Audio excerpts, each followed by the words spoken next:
ሶስቱን አጠር ባለ መልኩ ያቀርቡናል። እድሉን እነሳቸው ሰጣለሁ። አመሰግናለሁ።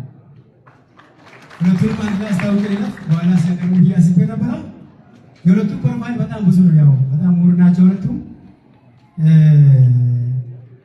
ረዳት ፕሮፌሰር ከራሙዲንም እንደዛው የስራ ልምዳቸው ሲሆን ከ2001 እስከ 2013 ሰመራ ዩኒቨርሲቲ መምህርነት በምርምርና በማህበረሰብ አገልግሎት በአስተባባሪነት እንዲሁም የምርምርና ፐብሊኬሽን ዳይሬክተር በመሆን ለ7 ዓመታት በሰመራ ዩኒቨርሲቲ አገልግሏል።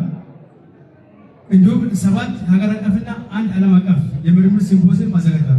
በሲምፖዚየም ከራሙዲ ረዳት ፕሮፌሰር በጣም ብዙ ልምድ አላቸው። ዓለም አቀፍ ነው ያልኩት የተለያዩ ዓለም አቀፍ ሲምፖዚየሞችን ማዘጋጀት የቻሉ ናቸው። ከ10 በላይ የጥናትና ምርምር ውጤቶችን በዓለም አቀፍ ጆርናሎች አሳትሟል።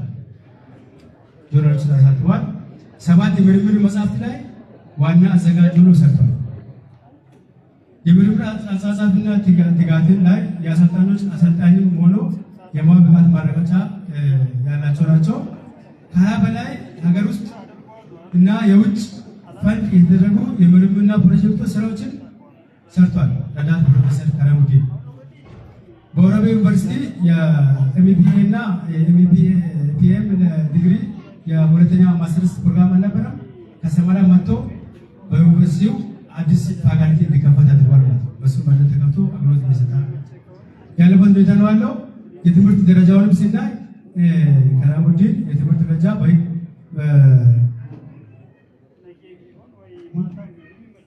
በዚህ መንገድ የትምህርት ደረጃውን በዛው የገለጽኩት ነው። ስራ ለምዳቸውንም በተመሳሳይ የቀረሙ ከዶክተር ፍሬም ጋር በጋራ ስለሰሩ የሱ ፕሮፋይል እዚህ አለ። ያው በጋራ ሰሩ ስለሆነ አጭር ነገር ለማንሳት